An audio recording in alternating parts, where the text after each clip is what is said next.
And we're back. Lost in the shuffle, Pete and John. This is a fake smile, but we are episode 56, July 12th. He just shared with me behind the scenes that he's actually pissed off, but he's going to try to fake it for the audience here. So let's see if he can pull it off. Bro, I fucking hate. I can't do it. Like, I'd like to think, I could be a good actor. If I'm pissed off, dude, I am going to look and act pissed off. It's so hard for me to like push it off to the side. You know what I mean? I can do it, but the people that know me really well would be able to tell, like, oh, he's probably upset. But yeah, I mean, I have to do that all the time for so many things. Like act like I'm not upset when I'm upset. I feel like that's being an adult a lot. But I can do the opposite. Like if I was really happy, I could like be chill about it. But if you're super upset, you can't fake it. No. It's just like Didn't you take an acting class? Yeah. Did you take several acting classes? Yeah, at Second City, yeah.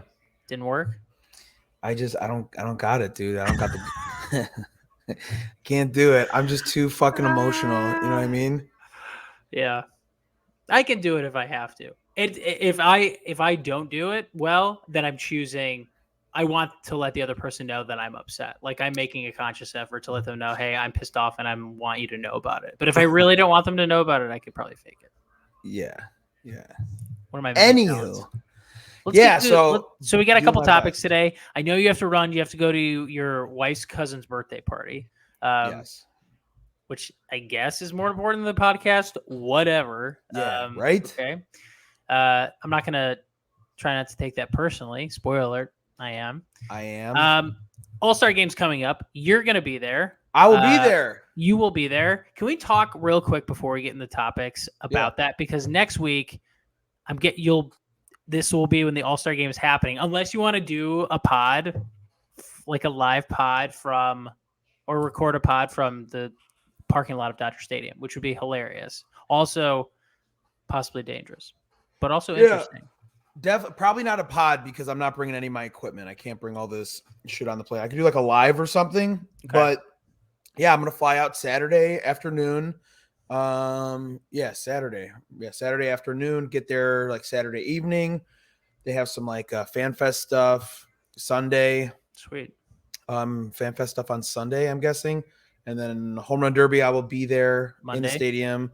Awesome. On Monday, and then All-Star game on Tuesday. So I'll be there for 4 nights. If anybody is in LA or, content creator, baseball content creator, sports stuff around for that event, hit me up in my DMs, slide into them.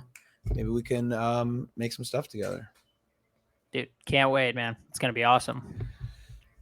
Speaking of the All-Star game, a lot of topics to get to.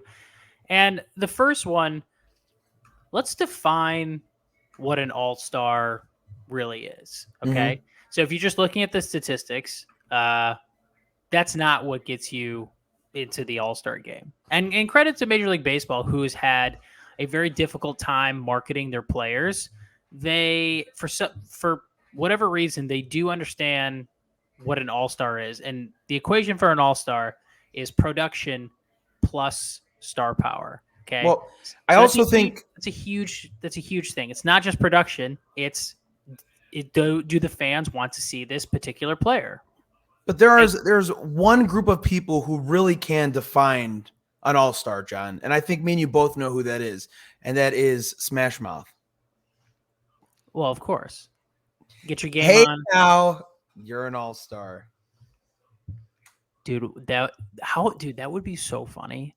If 1 year, instead of putting a ballot out and having the fans do it, that they were like, Commissioner Manfred is like, this year, I think all AL and NL, all stars are going to be selected by the band Smash Mouth. And then instead of the national anthem, they sang All-Star before the first pitch. And then Shrek comes out during the 7th inning stretch. Mike Myers comes out as Shrek. Obviously. And Eddie Murphy comes out as Donkey, which is great because he lives close by. He's an LA person. I think. But yes, you said production and star power. And star power. Obviously your team doesn't have to matter because we have players on these shitty ass teams who are representing their team, their league, because they are standout players in their own right. Yeah, for sure. So people like Brandon Nimmo and Tommy Edman.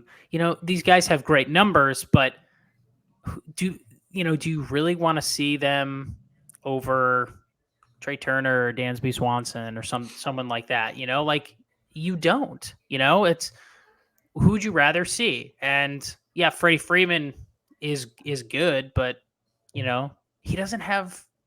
I don't think Freddie Freeman really has star power. He's just really good at baseball. Some might say Mike Trout doesn't have star power. He's just unbelievably good. I would agree with that too. At baseball, and people is like, oh, he's the best player in the league, but he doesn't have star power. Certainly not as much as Bryce Harper. And that's what the All-Star game is. Like Tim Anderson is starting shortstop for the American League. Like he has good numbers, but is he better than Xander Bogaerts?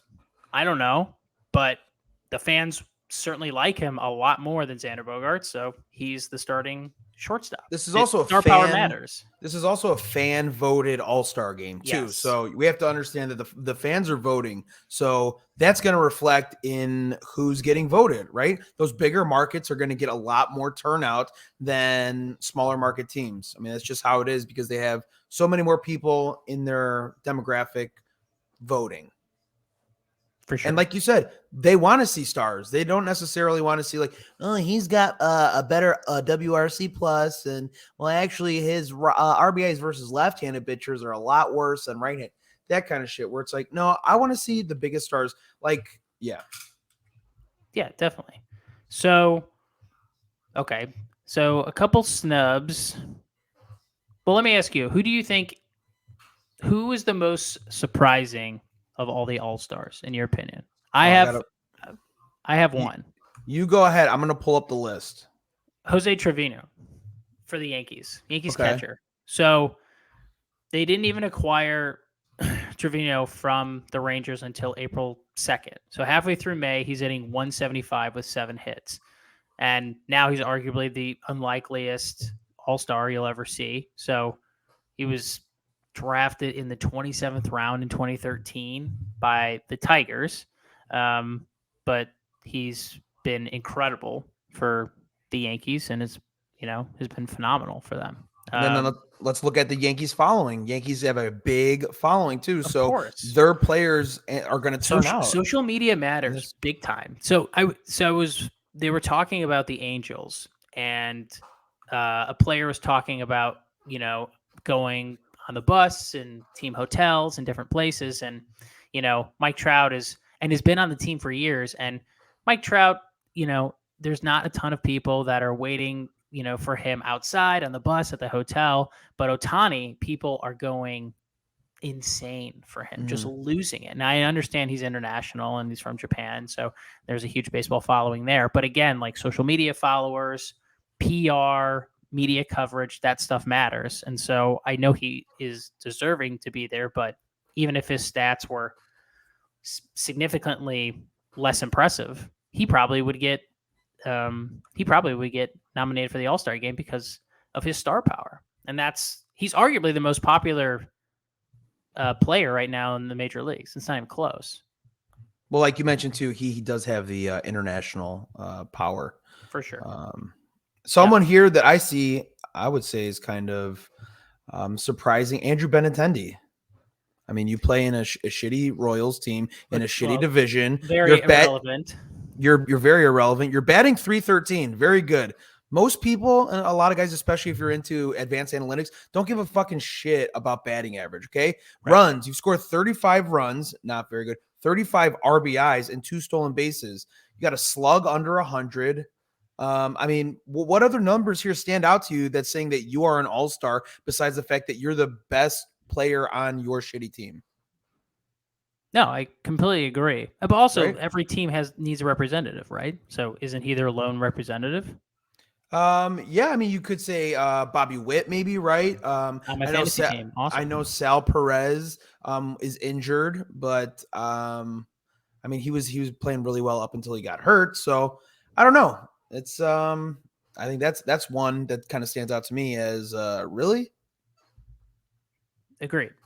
So it's more about star power than stats. It's a combination of both. But players like Tommy Edman getting snubbed, like I'm not surprised. He's a great player. He was one of the during our second baseman preview. I thought he would be fantastic this year, and he has been. But if I'm a fan, do I want to go to the All-Star game and see Tommy Edman at second base? Like, not really. You know, I there's so many other players I would rather see than him. So, how do you feel? Well, before you get into that, how do you feel about the legacy additions to the All-Star game this year? Before we move away from the All-Star game, what are you referring to, Pujols and Cabrera? Correct. So now that's going to be a thing where you do like a legacy or a legends pick. What do you feel about that? Well, again, if they're trying to get a younger audience, I think they keep reinforcing an older audience. So like for me, it's great. I grew up on Pujols and Cabrera. You know, Pujols' early days with the Cardinals. Now he's back there, and Cabrera, is early with the Marlins. And he's still hitting over 300 too. I know. I mean, his production is far better than Pujols, obviously. But I mean, it's nice, but what's the point of that? Honoring these players? Because as far as a marketing perspective, you're not getting younger players. It's cool for me to see, but aren't you interested in lowering your target demographic age? Mm-hmm. So I feel like there's so many people in the marketing department at Major League Baseball that they're out of touch. And I'm sure it's several older people, like probably analyzing data, but definitely not understanding social media, and really don't understand how to appeal to a younger audience. I think it's a respect thing, honestly, because who knows how much playing time are they going to get? Honestly, Pujols might get an at bat. Who knows if Cabrera gets an at bat? They're not. Why do it now? Why do it now? Because I think it's a respect thing. It's Pujols' last year. We're not sure. I mean, why these two though? Why not previous Major League Baseball players? Why do the legacy thing now? What spawned this? Maybe they just had the idea. This is how a great way to honor players who are leaving the game. Like one of those. I don't know, the announcement, and they go to every say, hey, this is my last season. Just a way to for what they did for the game of baseball, I guess. I don't think it's going to hurt the All-Star game because, I mean, they're not getting majority of the playing time. I think that's maybe the play here is like to honor these players who brought so much to the game of baseball. Agreed. But I think all Major League Baseball, their only marketing play or the way they're trying to solve issues is like just keep doubling down on nostalgia. Nostalgia and history. And like, dude, spoiler alert, like young people, they don't give a shit about nostalgia. They don't care. They don't care about history. They haven't been around long enough. They haven't been around long enough. They live. But nostalgia is very powerful. Yeah, but not to younger people. And I don't think in 2022 anymore. We talked about this earlier with like recruiting in college football. Like Notre Dame doesn't get great recruits anymore like they did in the 80s because no one wants to go to South Bend. They're like, what's my life going to be like? I'd rather play at Miami and I'd rather play at USC or UCLA. As long as I play, I'd rather spend my college days there versus Notre Dame. I don't give a shit about now they're going to be in the Big Ten. So okay, but like I don't care. I don't care about some of that nostalgia. Like I want to live in the now, and I think young people like. It's cool that they're doing this, but again, Major League Baseball keeps doubling down on these old tropes and these old nostalgic plays that are great for us. But again, you're not lowering your target demographic, and that is what Major League Baseball should be trying to do. And the All-Star game is a great opportunity for that, and they're so fucking stupid. They keep doubling down on the same things every time. It's just frustrating to see. Something else that's frustrating. I'm going to move on. Death of the starting pitcher. Jeff Passan wrote a great story a few days ago, basically talking about the death of the starting pitcher, saying it's a dying breed, which obviously it is. Ironically, earlier today, Shane Bieber threw a complete game, one earned run against the White Sox. But the White Sox have pretty much given up at this point because they have an insane person running their ball club, and they're like, well, it's like the march to the inevitable. Like they're just can't get over their shitty manager. But it's like if Mr. Magoo was in charge of a baseball team. Pretty much. It's like you have like a great baseball. It's like you have a absolutely Mr. Magoo. Yeah, you have like this gorgeous car, like this like Ferrari or Lamborghini or something that just like flies, or like a dope Tesla, and then you have like a paraplegic or trying to drive it. some moron driving it, and it's like, well, like this is a waste. And I feel like this whole season for the White Sox has been a total waste. And it sucks because we're halfway through the season and there's like no end in sight. Like the players are just super lethargic, and Bieber just completely was amazing today. But he went the distance, but that rarely happens anymore. So basically what Passan is saying is, yeah, third time through the order, batting averages, WR, all of the offensive categories and stats increase exponentially after the third time through the order. So they don't want pitchers, managers, front offices do not want pitchers facing the lineup a third time. And if they do, they're replaced for a cavalcade of relievers that inevitably throw, over 100 miles an hour. So it's a problem. But based off Passan's article, what's interesting is there used to be superstars in this game, and it was appointment television. Oh, we're going to watch Koufax pitch. We're going to watch Palmer pitch. We're going to watch Bob Gibson pitch, Schilling, Roger Clemens, these types of pitchers. And that doesn't exist anymore. There is no appointment television anymore. And it hurts the game. And two, he kind of broke down the numbers, and Theo Epstein was quoted in it as well. Theo's idea is to reduce the number of pitchers on a staff to 11, therefore making your ball club decide, like, okay, it's fine if you don't want your starting pitchers to pitch long, pitch a lot of innings and go deep in the game, then you're going to use up your bullpen really quickly. But you only have 11. You don't have a lot of options where you can bring in guy after guy, night after night, just throwing gas. So that's a great thing there. But also, according to Theo Epstein, the data shows we're not keeping pitchers any healthier. All we're doing is limiting how much they work. And so what Passan's article is essentially saying is everyone's trying to reduce the number of innings, save their arms. But it's not necessarily the number of innings that they're pitching is the problem. It's how hard they're throwing.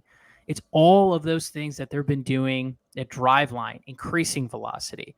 And it's why you've seen pitchers with longevity over a long period of their career don't throw really hard. Sure. Greg Maddux, Burley. Jinx. There you go. So it's a great point. And so there's this notion that, I want to keep my guys' innings down. But if like Alcantara for Miami is throwing 91 mile an hour changeups, like that dude's going to hurt his arm regardless of how many innings he pitched, just because of the wear and tear on your elbow and shoulder. The human arm is not built to withstand that type of velocity and force night after night. So it is a really interesting article. Well, as you know, John, as a pitcher, the difference between pitching and throwing, right? And I think that's what goes into it too. There's a lot of these young kids that come up and they are hurlers. They throw the ball very hard, but it's a game of pitching. Kyle Hendricks dotting the corner, using a changeup, movement on a ball, changing eye levels, all those things that go into pitching, as opposed to just I'm throwing it 100 miles an hour as fast as I can, right? Right. Yeah. So I don't know what fixes this. I mean, hopefully they go to 11. Do you think they're going to move the mound back? I mean, at this point, I have no idea. I mean, I think they're going to have to. I don't think guys are going to. I think people are just going to continue to throw hard. It's just the most efficient way to miss bats. I think they're going to have to move. How far? A little bit. They said if they move it back a few inches, it reduces a tick or two of velocity on a fastball. So what was 93 is 91. But I do think that's going to happen because they're so. I know. So another problem is players are not incentivized for contact, which is another problem. They're paid to hit home runs, and so therefore they train for that, and so they don't. There's no consequence. They don't care. They don't care if they are, striking out all the time because they are incentivized for weighted runs created plus, like hitting extra base hits, hitting home runs, and those types of things. But I do think that they're going to have to move the mound back. I think it is one of the only ways they're going to increase contact and movement in this game. And also, I think the pitch clock is going to work. I know you don't believe that's going to help, but statistically has reduced games by like 28 minutes, almost a half an hour in the minor leagues. So there's a ton of data and evidence that it will help move things along.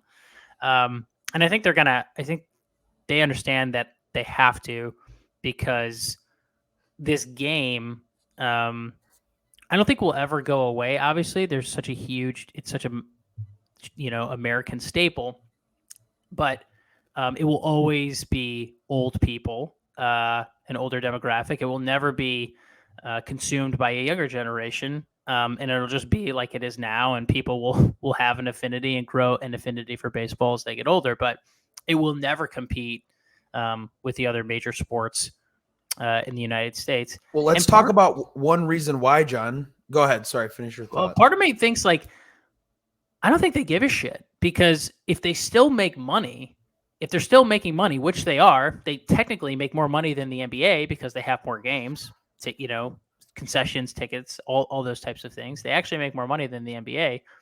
I don't think they care as long as revenues go up. But there's a reason Rob Manfred, yes, poor public perception, but hasn't been fired yet, is because he's doing a great job financially for the 30 owners who are essentially his boss. So it can drop lower in popularity in the United States. But again, if it makes money, I don't think any of them care. I really don't, which is a bummer.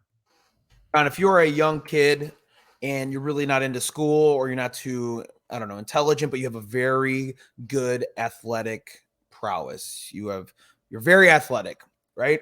And you're in high school and you play multiple sports. What sport are you going to try? And you can't afford college. Maybe you can't afford college. I mean, it's very expensive for majority of people. Whether you can afford it or not, it's still expensive. What sport are you going to choose to pursue in college? I'm going to tell you what, it's not baseball. You know why? Because most baseball teams, if not every college baseball team, has 11 scholarships, or no, one scholarship that they can give out. Do you know this number? Yeah, it's very few. It's like a fraction with football and baseball. And this is the Kyler Murray thing. This is Kyler Murray. Kyler Murray was drafted by the A's, but he was also going to be a top pick in the NFL draft, and it was a no.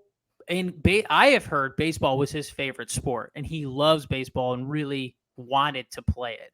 But the money was a no-brainer. Not only the money, immediately starting for an NFL team, a quarterback. Also, he goes and decides to play baseball. Guess what? He's not going to the Oakland Coliseum. He's going to like AA Sacramento and riding a crappy bus night after night. That's uncomfortable. Staying in, La Quinta Inns. For who knows how many. Watch your mouth. Exactly. And that's the thing. Like, yeah, he gets maybe a nice signing bonus, but there's no guarantees. Right. NFL, top pick, there's no guaranteed contracts in the NFL, but that signing bonus is guaranteed money. It's about the only guaranteed money you get in the NFL. And so it's a no-brainer. But even coming out of high school, too, like, you don't need any – I mean, the school provides equipment for football, but in baseball, you need a lot of equipment. There's a lot of – it's a very skilled game, so there's a lot of – there's a lot of equipment that you need, a batting helmet, a bat, a batting cage, places to practice. It's expensive. And so the odds are not in your favor, number one, to get a scholarship. But two, you want to play quickly and you want to get paid quickly. Football and basketball is easily the way to go. It's a no-brainer. I mean, there's different and levels. Less and less kids are playing baseball at a young age, which is not good. But one of the reasons for that, there's technology, there's so many other things that you could do. And so you have to, it's really incumbent upon Major League Baseball and baseball in general to, make this sport more appealing to young people. And with this legacy thing, it's like, yeah, that's great, but you're not solving the problem. You're just reinforcing your target demo, which is a 55-year-old white male. You know what I think is going to help the demo? The home run derby. Bro, tell me that lineup so far is not electric. Dude, it's going to be sick. So happy Alonso is back. Minus Pujols, but yeah. Minus Pujols. Pujols is going to be sad. Pujols is going to be gassed after like 8 swings. I was going to say, that's a marathon, dude. Yeah, that's like that's a legacy move. But yeah. So Pete Alonso, Ronald Acuna Jr., Albert Pujols, Soto, sleeper Soto.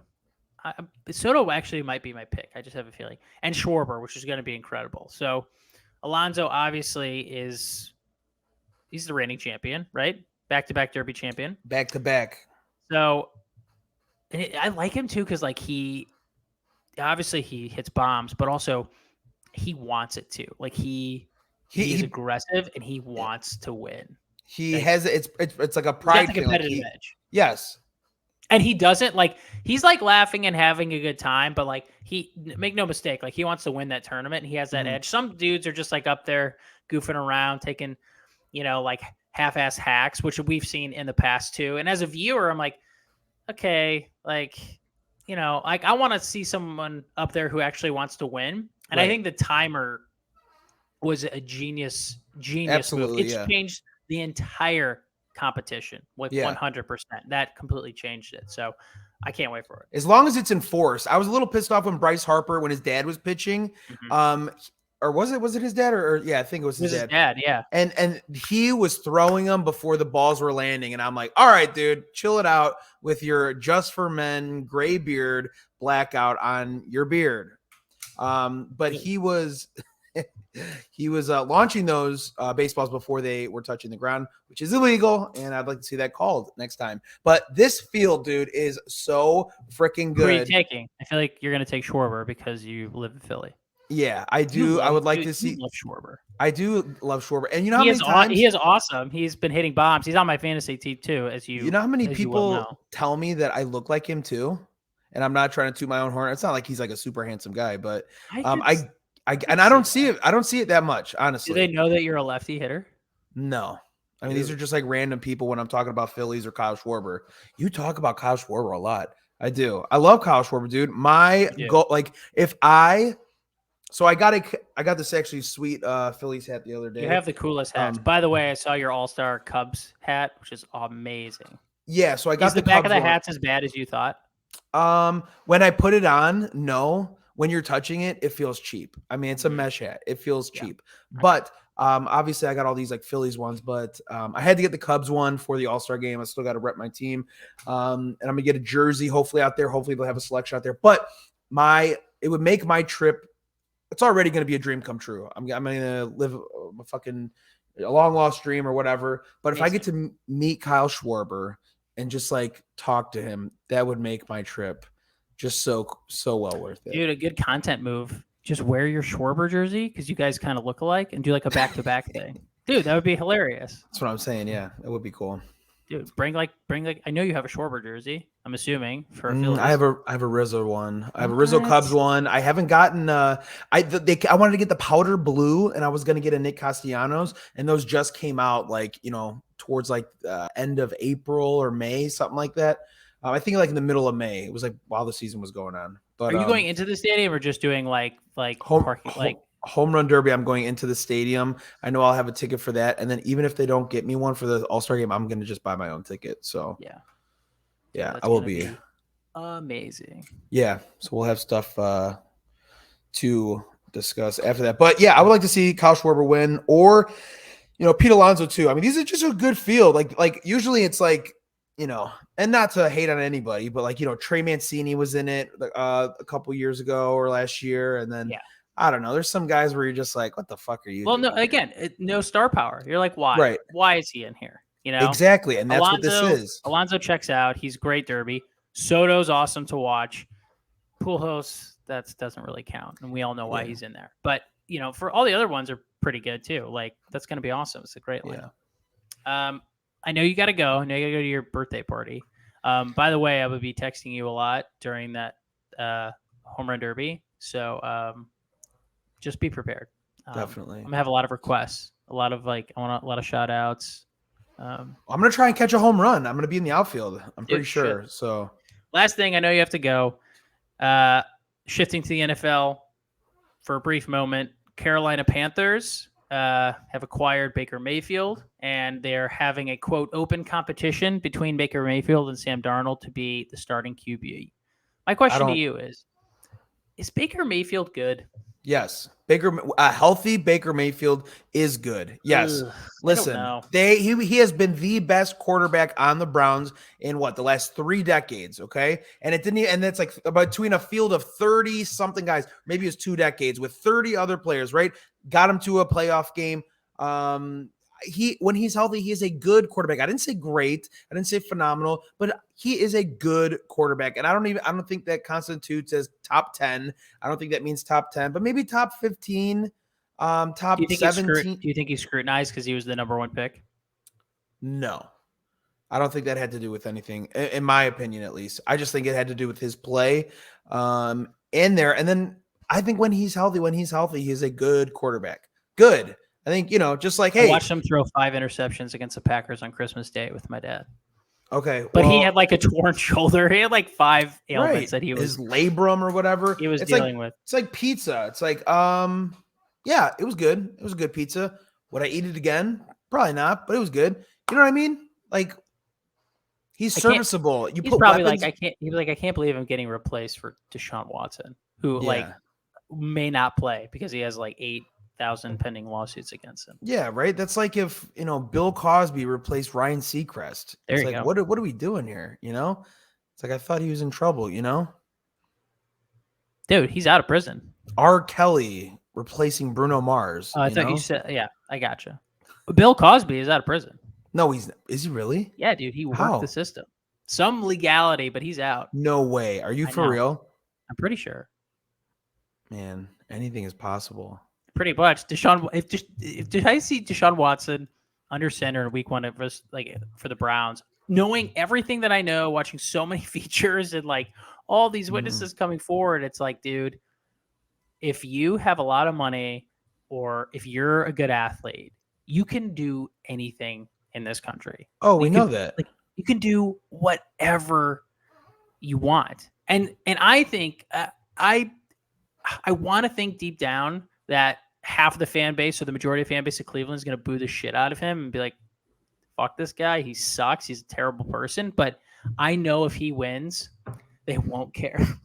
They're going to forget it in a week. If they start off 2-0, they're going to be like, well, we'll see where it goes. Like, dude, they don't care. These people are tired. They're busy with their week.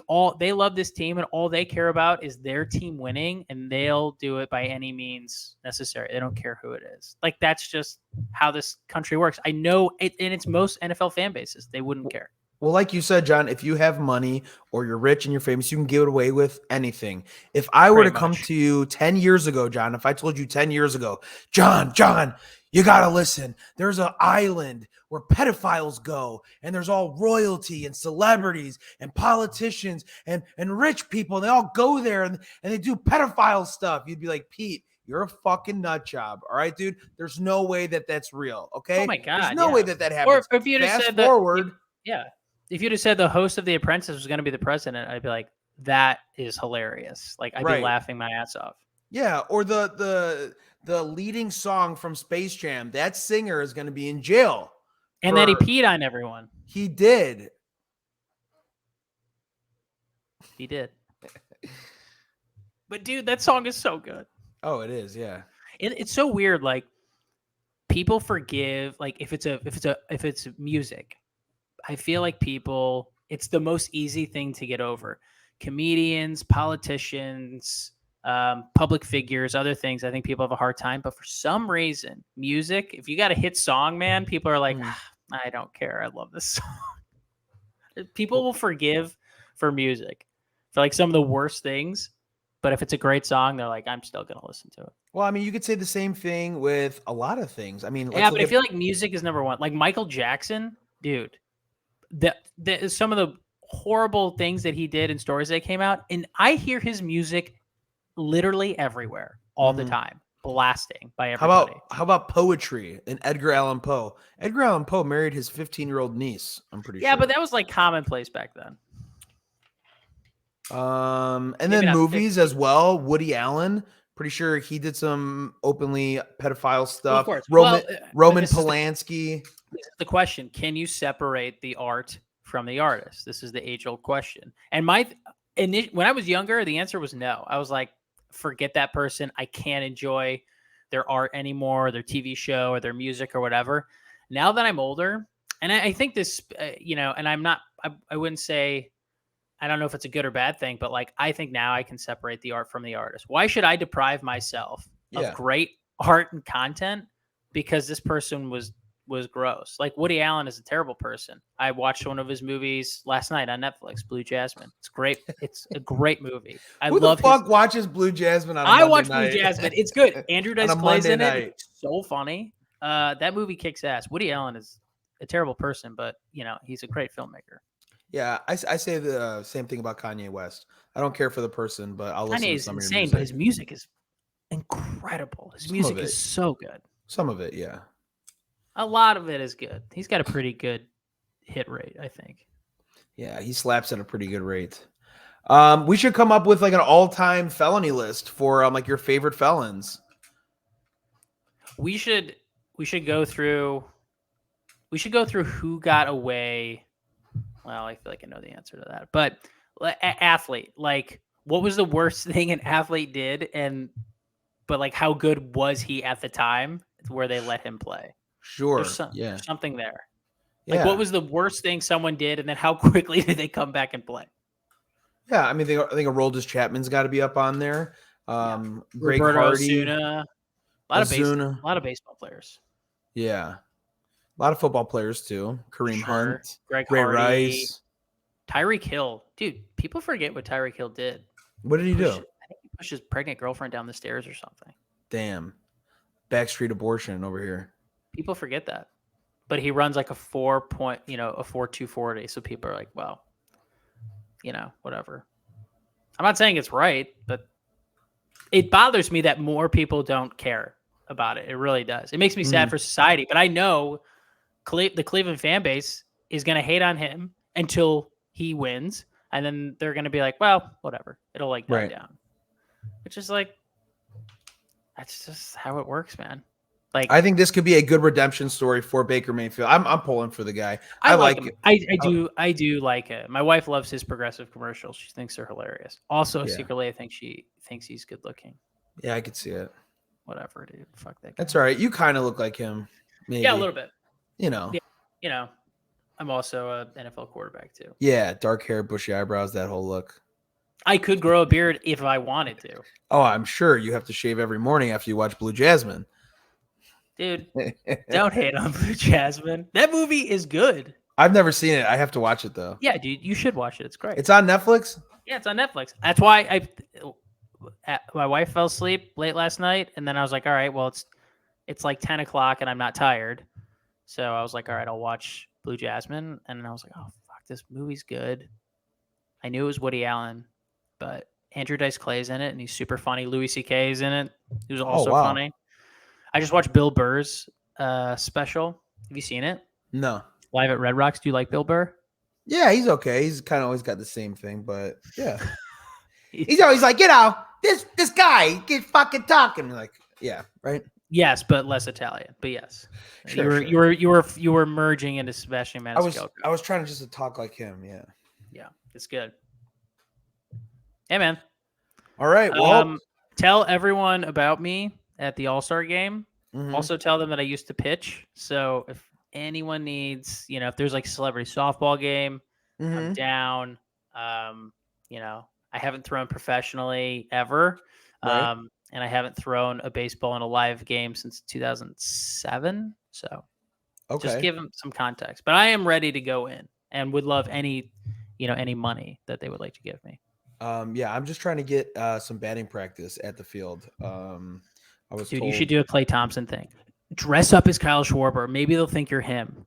Get a fucking Phillies jersey. Get his attire. Get the Phillies All-Star hat and just walk around with a bat.